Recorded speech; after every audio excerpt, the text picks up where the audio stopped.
ಮಹಿಳೆಯರ ಮೇಲೆ ಇತ್ತೀಚೆಗೆ ದೌರ್ಜನ್ಯಗಳು ಏರುತ್ತಲೇ ಇವೆ. ಫಯಾಜ್ನಂತವರಿಗೆ, ಪ್ರಜ್ವಲ್ ರೇವಣ್ಣನಂತವರಿಗೆ ಸರ್ಕಾರ ಉಗ್ರವಾದ ಶಿಕ್ಷೆ ನೀಡುವ ಮೂಲಕ ಸಮಾಜಕ್ಕೆ ಒಂದು ಒಳ್ಳೆಯ ಸಂದೇಶ ಸಾರಬೇಕೆಂದು ಕಾಂಗ್ರೆಸ್ ನಾಯಕಿ ಶಿವಲೀಲಾ ಕುಲಕರ್ಣಿ ಆಗ್ರಹಿಸಿದ್ದಾರೆ. ನಮಸ್ಕಾರ ವೀಕ್ಷಕರೇ, ಆಲ್ ಇಂಡಿಯಾ ಸೋಷಿಯಲ್ ಮೀಡಿಯಾ ಯೂನಿಯನ್ಗೆ ಸ್ವಾಗತ. ನಾನು ನಿಮ್ಮ ಗುರುರಾಜ್. ನಮ್ಮ ಚಾನಲ್ 15 ದಿವಸ ಡಿಫ್ರೆನ್ಸ್ ನಲ್ಲನ ನೇಹಾ ಹಿರೇಮಠ ಅವ್ರದ್ದು ಕೊಲೆ ಆಗ್ಯದ. ಹಾಗೇನೆ ಈಗ ಪ್ರಜ್ವಲ್ ರೇವಣ್ಣ ಅವರ ಸಿಡಿಗಳು ಬಿಡುಗಡೆ ಆಗ್ಯಾವ. ಏನು ಸೋಷಿಯಲ್ ಮೀಡಿಯಾದೊಳಗೆ ಬಹುತೇಕ ರಾಜ್ಯದಲ್ಲೇ ನಮ್ಮ ಏನು ಯೂನಿವರ್ಸಲ್ ಒಳಗನ ಹೋಗ್ಬಿಟ್ಟಿರ್ಬೋದು. ಅವ್ರು ಅಷ್ಟು ಫಾಸ್ಟ್ ನೆಟ್ವರ್ಕ್ ಇದ್ದಾಗ ಇಲ್ಲಿ ಕೇಂದ್ರ ಸರ್ಕಾರದಿಂದ ಎಲ್ಲ ನಾಯಕರು ಹಾಗೇನೆ ಇಲ್ಲಿ ಇರೋ ವ್ಯವಸ್ಥೆ ಎಲ್ಲ ಬಿಜೆಪಿ ವ್ಯವಸ್ಥೆ ನೇಹಾ ಹಿರೇಮಠ ಅವರ ಕೊಲೆಯನ್ನ ದೊಡ್ಡದ ಒಂದು ಅಜೆಂಡಾ ಮಾಡಿಕೊಂಡು ಓಟನ್ನ ಕೇಳುವಂಥದ್ದು. ಇದರಿಂದ ಅವಕಾಶ ಆಗೋದು, ಅನುಕೂಲ ಆಗೋದು ಪ್ರಹ್ಲಾದ್ ಜೋಶಿ ಅವ್ರಿಗೆ ಅಷ್ಟೇನೆ. ಅವರು ಪ್ರಹ್ಲಾದ್ ಜೋಶಿ ಅವ್ರದ್ದು ರಾಜಕೀಯ ಹೆಂಗದ ಅಂದ್ರೆ ಒಂದನ್ನ ಟಾರ್ಗೆಟ್ ಮಾಡಿಕೊಂಡು ಓಟ್ ಕೇಳುವಂಥದ್ದು.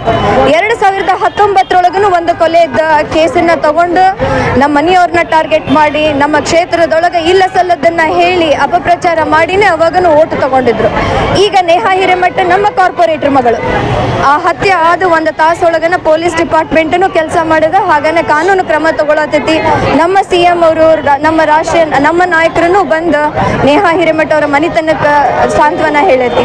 ಆದ್ರೂ ಈಗ ನಮ್ಮ ಕ್ಷೇತ್ರದೊಳಗೆ ಬರಗಾಲ ಬಿದ್ರೂ ಬರಲಿಲ್ಲ, ಕೋವಿಡ್ ಆದ್ರೂ ಬರಲಿಲ್ಲ, ಮಳೆ ಜಾಸ್ತಿ ಆದಾಗೂ ಬರಲಿಲ್ಲ.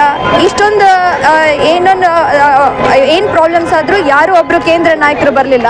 ಆದ್ರೆ ಇವತ್ತು ನೇಹಾ ಹಿರೇಮಠ ಅವ್ರ ಮನೆಗೆ ಅಮಿತ್ ಶಾ ಅವರು ಎಲ್ಲ ಕೇಂದ್ರ ನಾಯಕರು ಒಬ್ಬೊಬ್ಬರು ಬಂದು ಹೊಂಟಾರ.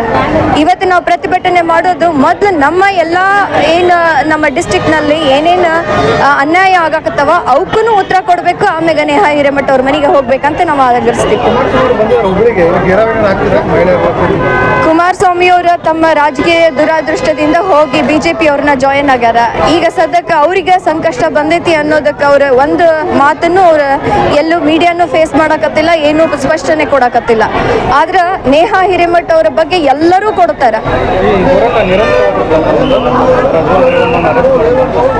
ಹೌದು, ಇದು ನಿರಂತರವಾಗಿರ್ತೈತಿ. ಯಾಕಂದ್ರೆ 2800 ಹೆಣ್ಣು ಮಕ್ಕಳ ಬಗ್ಗೆ ಅವ್ರು ಏನು ಅನ್ಯಾಯ ಮಾಡ್ಯಾರ, ಆಮೇಲೆ ಏನು ಸ್ವಯಂ ವಿಡಿಯೋಗಳನ್ನ ಮಾಡಿ ಅದೇ ಮೀಡಿಯಾ ಒಳಗೆ ಬಂದಾಗ ಒಬ್ರು ಸುಸೈಡ್ ಅಟೆಂಪ್ಟು ಮಾಡಿದ್ರು.